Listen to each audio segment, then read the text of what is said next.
Hello बच्चों, आज हम 8वीं कक्षा के राजनीति शास्त्र के छोटे प्रश्न उत्तर यानी एमसीक्यूज़ करेंगे। पाठ 1 है भारतीय संविधान। सबसे पहले इसकी करते हैं।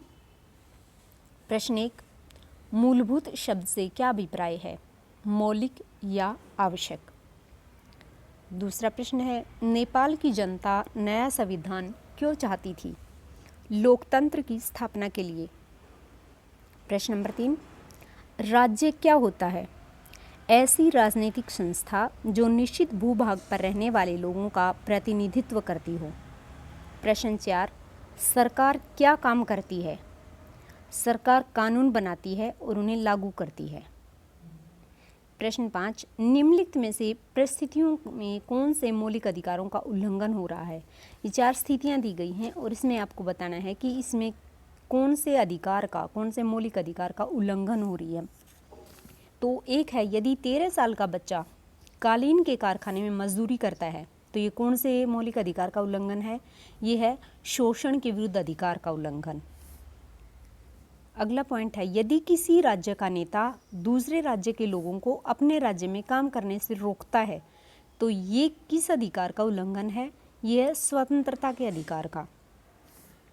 अगला पॉइंट है, यदि किसी जनसमूह को राजस्थान में तेलुगु माध्यम का स्कूल खोलने की अनुमति नहीं दी जाती तो वो किस अधिकार का उल्लंघन है, वो है सांस्कृतिक एवं शैक्षणिक अधिकार का उल्लंघन। यदि सरकार सशस्त्र बलों में कार्यरत किसी अधिकारी को इसलिए पदोन्नति नहीं दे रही क्योंकि वह अधिकारी महिला है तो ये किस मौलिक अधिकार का उल्लंघन है, तो ये है समानता के अधिकार का उल्लंघन।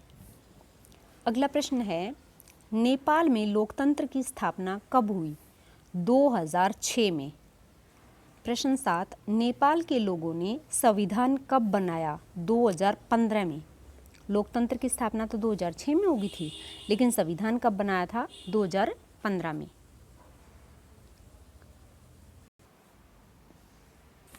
अगला प्रश्न 8 है, संविधान किस आधार पर भेदभाव नहीं करता, धर्म, नस्ल, जाति, लिंग और जन्म स्थान के आधार पर।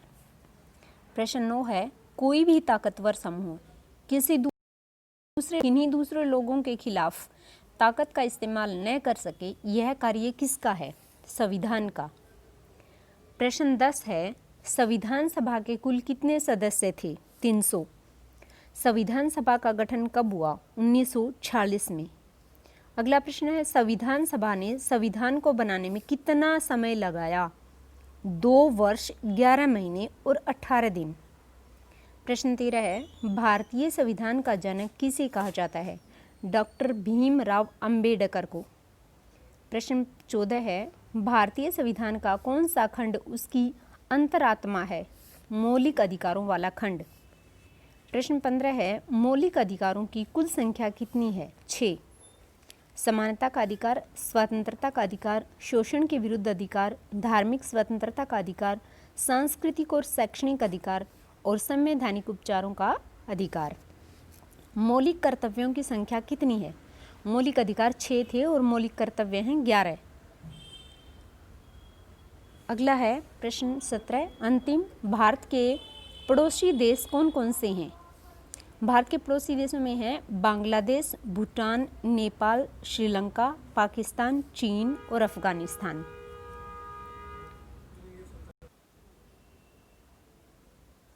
अब हम पाठ 2 करते हैं। पाठ 2 का नाम है धर्मनिरपेक्षता की समझ। इसमें प्रश्न नंबर 1 है, भारत के संदर्भ में निम्नलिखित कथनों पर विचार कीजिए। क और ख 2 कथन दे रखे हैं। क है, मौलिक अधिकार लोगों की राज्य की सत्ता के साथ साथ बहुमत की निरंकुशता से भी रक्षा करता है। और ख है, धर्म को राज्य से अलग रखने की अवधारणा को धर्मनिरपेक्षता कहा जाता है। तो इनमें से कौन सा कथन सत्य है? उत्तर है, ये दोनों ही कथन सत्य हैं। प्रश्न नंबर 2 है, निम्नलिखित में से कौन से स्कूल प्रातःकालीन प्रार्थनाओं में किसी धर्म को बढ़ावा नहीं दे सकते? निजी स्कूल, सरकारी स्कूल, निजी व सरकारी दोनों, यह ज्ञात नहीं। इसका सही उत्तर है सरकारी स्कूल। प्रश्न नंबर 3 है, धर्म को राज्य से अलग रखने की अवधारणा को क्या कहते हैं? धर्म निरपेक्ष। प्रश्न, निम्नलिखित में से कौन कौन से संस्थानों से किसी खास धर्म को प्रोत्साहन देने की अपेक्षा नहीं की जाती? कचहरी, थाने या सरकारी दफ्तर, सरकारी विद्यालय। तो इसमें सभी जो हैं सत्य हैं, यानी किसी में भी हम किसी खास धर्म को प्रोत्साहन नहीं दे सकते, ना कचहरियों में, ना थाने में, ना सरकारी दफ्तर में और ना ही सरकारी स्कूल में। प्रश्न नंबर 5 है, निम्न कथनों पर विचार कीजिए। भारत में सभी को आसानी से एक धर्म से निकलकर दूसरे धर्म को अपनाने की स्वतंत्रता प्राप्त नहीं। ख है, भारतीय संविधान के अनुसार भारत एक धर्मनिरपेक्ष राज्य है। और ग है, उपरोक्त कथन में से कौन सा कथन सही है? तो इसका सही उत्तर है ख, यानी भारतीय संविधान के अनुसार भारत एक धर्मनिरपेक्ष राज्य है। ये कथन सही है। अगला प्रश्न है प्रश्न नंबर 6, अमेरिका से संबंधित निम्न कथनों पर विचार करें। क और ख दोनों दो कथन दिए गए हैं। क है, अमेरिका की विधायिका कानून बनाकर किसी धर्म को राजकीय धर्म घोषित कर सकती है। दूसरा है, संयुक्त राज्य अमेरिका में राज्य और धर्म के पृथक्करण का अर्थ है कि राज्य और धर्म दोनों एक दूसरे के मामले में किसी प्रकार का दखल नहीं दे सकते। इसमें केवल क जो कथन है वो सही है, यानी अमेरिका की विधायिका कानून बनाकर किसी धर्म को राजकीय धर्म घोषित कर सकती है। चूंकि हमारा देश धर्मनिरपेक्ष राज्य है तो इसलिए हमारा देश यानी भारत देश ऐसा नहीं कर सकता। 7वां प्रश्न है, निम्न कथनों पर विचार करें। 2004 में फ्रांस में कानून द्वारा धार्मिक या राजनीतिक चिन्हों व प्रतीकों को धारण करके स्कूल में आना वर्जित कर दिया गया, यानी मना कर दिया गया। और ख है, फ्रांस के अप्रवासी लोगों ने इस कानून का समर्थन किया। इसमें से केवल एक सही है, यानी क सही है। 2004 में फ्रांस में कानून द्वारा धार्मिक या राजनीतिक चिन्हों धारण करके स्कूल में आना वर्जित कर दिया गया, ये सही है। अगला और अंतिम प्रश्न है, भारतीय संविधान में निहित धर्म संबंधी अधिकारों के विषय में वर्णित निम्न कथनों पर विचार करें। क है, संविधान में वर्णित प्रावधानों के आधार पर राज्य धर्म के मामलों में हस्तक्षेप कर सकता है।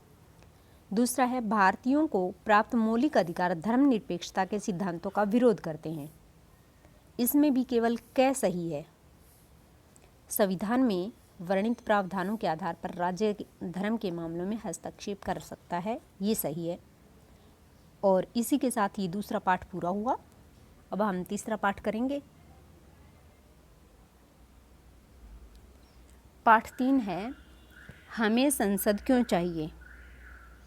प्रश्न नंबर 1, भारत कब आज़ाद हुआ? 15 अगस्त 1947 को। प्रश्न नंबर 2 है, भारतीय राष्ट्रीय कांग्रेस की स्थापना कब हुई? ये प्रश्न अधूरा है, आप पूरा लिख लेना। भारतीय राष्ट्रीय कांग्रेस की स्थापना कब हुई? 1885 में। अगला है प्रश्न number 3, government of India act कब बना? 1909 में। प्रश्न नंबर 4 है, किस वर्ष में पहली बार आम चुनावों में ईवीएम का इस्तेमाल किया गया?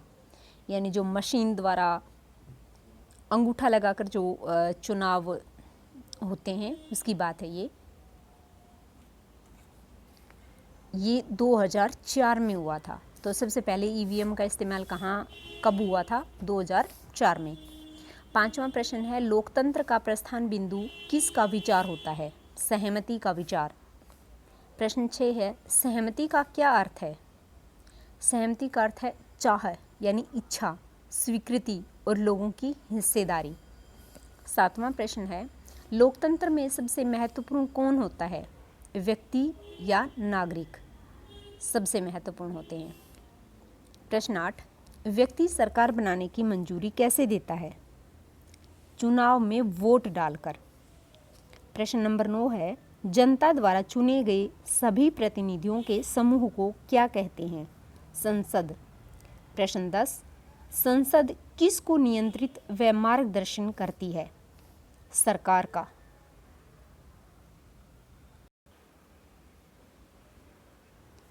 संसद के दो सदन कौन से हैं? राज्यसभा और लोकसभा। 12वां प्रश्न है, राज्यसभा व लोकसभा के सदस्यों की संख्या कितनी है? 245 राज्यसभा की और 545 लोकसभा की। 543 जमा 2 मनोनीत होते हैं सदस्य, तो टोटल 545। 13वां प्रश्न है, राज्यसभा का सभापति कौन होता है? उपराष्ट्रपति। प्रश्न 14, लोकसभा की अध्यक्षता कौन करता है? लोकसभा अध्यक्ष। प्रश्न 15, लोकसभा के चुनाव कितने वर्ष में होते हैं? 5 वर्ष में। 16वां प्रश्न है, लोकसभा में सत्ताधारी दल का मुखिया कौन होता है? भारत का प्रधानमंत्री। प्रश्न 17, केंद्रीय सचिवालय की मुख्य इमारतें कौन सी हैं? 2, साउथ ब्लॉक और नॉर्थ ब्लॉक। प्रश्न 18, राज्यसभा के निर्वाचित एवं मनोनीत सदस्यों की संख्या बताइए। 233 जो हैं वो निर्वाचित सदस्य होते हैं और 12 मनोनीत होते हैं, और कुल मिलाकर कितने होते हैं?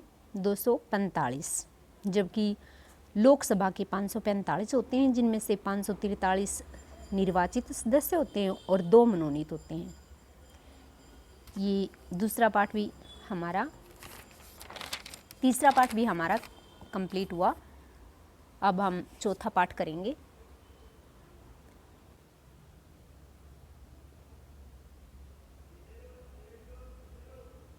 अब पाठ 4 है कानूनों की समझ। ये करते हैं हम। प्रश्न पहला है, हमारा कानून किस आधार पर लोगों के बीच भेदभाव नहीं करता? धर्म, जाति व लिंग के आधार पर। प्रश्न 2 है, कानून के शासन का क्या अर्थ है? सभी कानून देश के सभी नागरिकों पर समान रूप से लागू होते हैं। प्रश्न 3 है, अंग्रेजों के मनमानेपन का उदाहरण कौन सा एक्ट था? राजद्रोह एक्ट 1870। और एक और भी है इसी का उदाहरण, वो जो है वो है रोलेट एक्ट। वो कब लागू हुआ था? आगे यही प्रश्न है कि रोलेट एक्ट कब लागू हुआ था? 10 मार्च 1919 में। ये जो मैं बता रही थी वही प्रश्न दोबारा से है। 5वां प्रश्न, अंग्रेजों के मनमानेपन का एक और उदाहरण कौन सा एक्ट है? Roulette act. प्रश्न नंबर 6 है, जलियांवाला बाग हत्याकांड कब हुआ? 13 अप्रैल 1919। 7वां प्रश्न है, कानून बनाने में किसकी महत्वपूर्ण भूमिका होती है? संसद की। 8वां प्रश्न है, घरेलू हिंसा कानून का विधेयक कब पेश किया गया था या पास किया गया था? 2005 में। और घरेलू हिंसा कानून लागू कब किया गया था? 2006 में। यानी बना 2005 में था और लागू 2006 में हुआ था। 10वां प्रश्न है, नए कानून बनाने में किसकी महत्वपूर्ण भूमिका होती है? संसद की। और 11वां प्रश्न है, सर्वाइवर का क्या अर्थ है? जो बचा रहे। यानी जो पीड़ित शब्द है उसी के लिए दूसरा शब्द इस्तेमाल किया गया है, सर्वाइवर।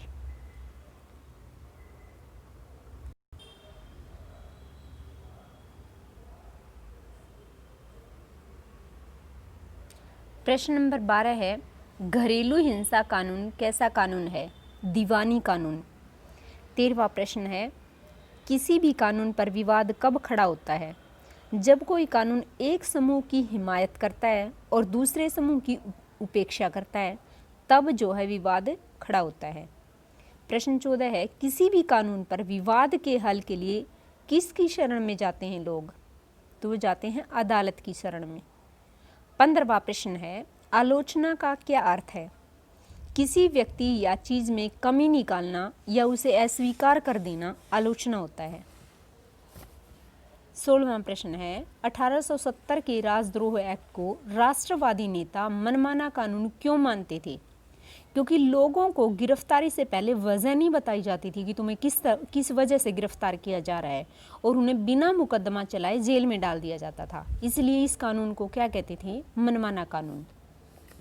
अगला प्रश्न है, जिन औरतों के साथ हिंसा या दुराचार होता था उन्हें आमतौर पर पीड़ित माना जाता था। औरतें इन हालातों से उबरने के लिए तरह तरह के संघर्ष करती थी, इसलिए उन्हें पीड़ित न कहकर क्या कहना चाहिए? सर्वाइवर। यहाँ पीछे जब सर्वाइवर का अर्थ आया था कि जो बचा रहे, वहाँ भी मैंने बताया था कि सर्वाइवर किसका दूसरा नाम है, जो औरतें हिंसा या दुराचार का शिकार होती हैं उन्हें पीड़ित न कहकर सर्वाइवर कहना चाहिए। 18वां प्रश्न है, किस कानून के तहत पुत्र, पुत्री तथा माँ को परिवार की संपत्ति में से समान हिस्सा मिलना चाहिए या मिल सकता था? वो कौन सा कानून था ऐसा? तो वो कानून था हिंदू उत्तराधिकारी संशोधन कानून 2005। 19वां प्रश्न है, डॉक्टर सत्यपाल तथा सैफुद्दीन किचलू को अमृतसर से कब गिरफ्तार किया गया था? 10 अप्रैल 1919 को। 20वां प्रश्न है, जलियांवाला बाग अमृतसर में किसने सैनिकों को भीड़ पर गोली बरसाने और चलाने का आदेश दिया? जनरल डायर ने। जो जलियांवाला बाग हुआ था तो उस समय गोलियां चलाने का आदेश किसने दिया था? जनरल डायर ने।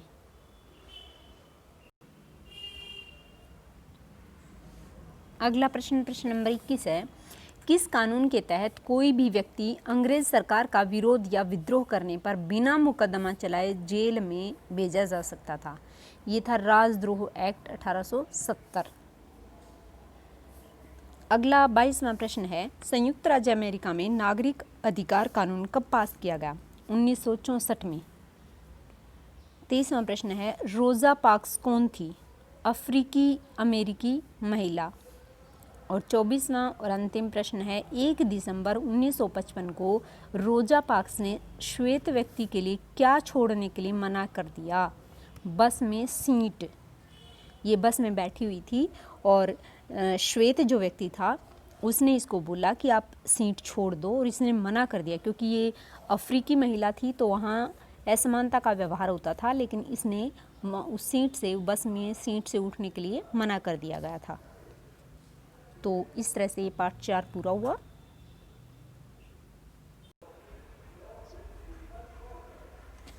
अब हम 5वें पार्ट के एमसीक्यूज करते हैं। पार्ट 5 का नाम है न्यायपालिका। प्रश्न नंबर 1 है, न्यायपालिका के दायित्व कौन कौन से हैं? विवादों का निपटारा करना, न्यायिक समीक्षा करना, कानूनों की रक्षा करना, मौलिक अधिकारों का क्रियान्वयन करना। प्रश्न 2 है, पश्चिमी बंगाल खेत मजदूर समिति बनाम पश्चिमी बंगाल राज्य में 1996 में जो केस हुआ था वह किस मौलिक अधिकार से संबंधित था? जीवन के मौलिक अधिकार से। प्रश्न 3 है, भारत में सर्वोच्च न्यायालय कहाँ स्थित है? दिल्ली में। प्रश्न 4 है, सर्वोच्च न्यायालय की स्थापना कब हुई? 26 जनवरी 1950 को। प्रश्न 5 है, किसी भी राज्य की ऊंची अदालत का क्या नाम होता है? यानी सबसे ऊंची जो अदालत होती है वो उसका क्या नाम होता है? उसका नाम होता है सर्वोच्च न्यायालय, यानी सुप्रीम कोर्ट। 6ठा प्रश्न है, भारत में कुल कितने उच्च न्यायालय हैं? 25। हालांकि आपकी बुक में 21 है, तो अगर आंसर में 21 हो 25 ना हो तो आपको 21 ही लगाना है, लेकिन अब फिलहाल जो है वो 25 हो चुके हैं, लेकिन क्योंकि तुम्हारी बुक जो है वो पहले प्रिंट हो गई थी तो उसमें 21 ही हैं। प्रश्न 7 है, सर्वोच्च न्यायालय का मुखिया कौन होता है? मुख्य न्यायाधीश। 8वां प्रश्न है, सर्वप्रथम 1962 में उच्च न्यायालयों की स्थापना कौन कौन से शहरों में हुई? कलकत्ता में, बम्बई में और मद्रास में, 3 जगह। 9वां प्रश्न है, दिल्ली में उच्च न्यायालय का गठन कब हुआ? 1966 में। प्रश्न 10, पंजाब व हरियाणा का साझा उच्च न्यायालय कहाँ स्थित है? चंडीगढ़ में।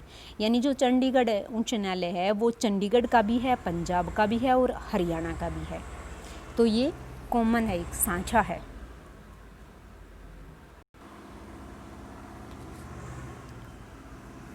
अगला प्रश्न है प्रश्न नंबर 11, न्यायपालिका ने किसकी शक्तियों पर अंकुश लगाया?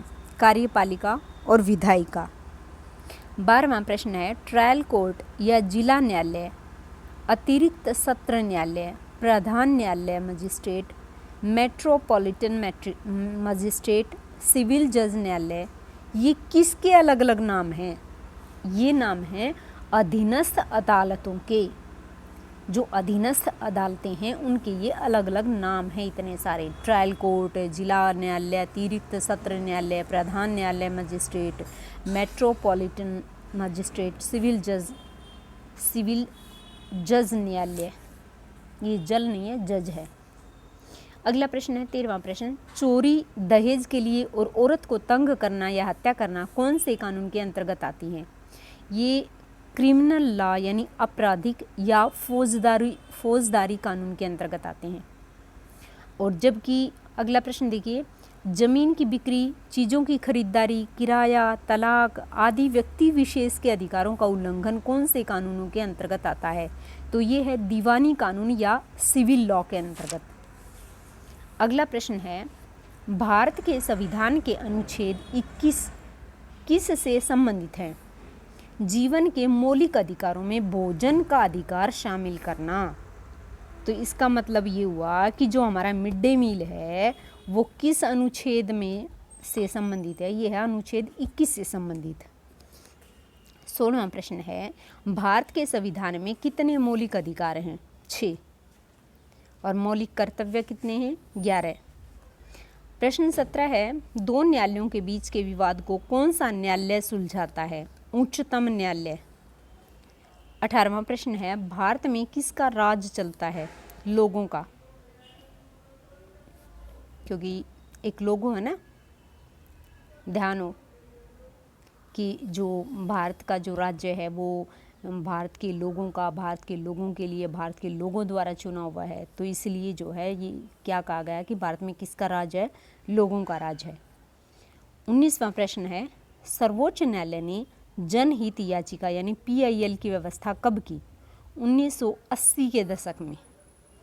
प्रश्न 20 और अंतिम प्रश्न है ये, जनहित याचिका कौन कौन से न्यायालय में दायर कर सकते हैं? उच्च न्यायालय या सर्वोच्च न्यायालय में? इन दो न्यायालयों में जनहित याचिका यानी PIL दायर कर सकते हैं। तो इस तरह से हमारे ये 5 पाठ पूरे हुए।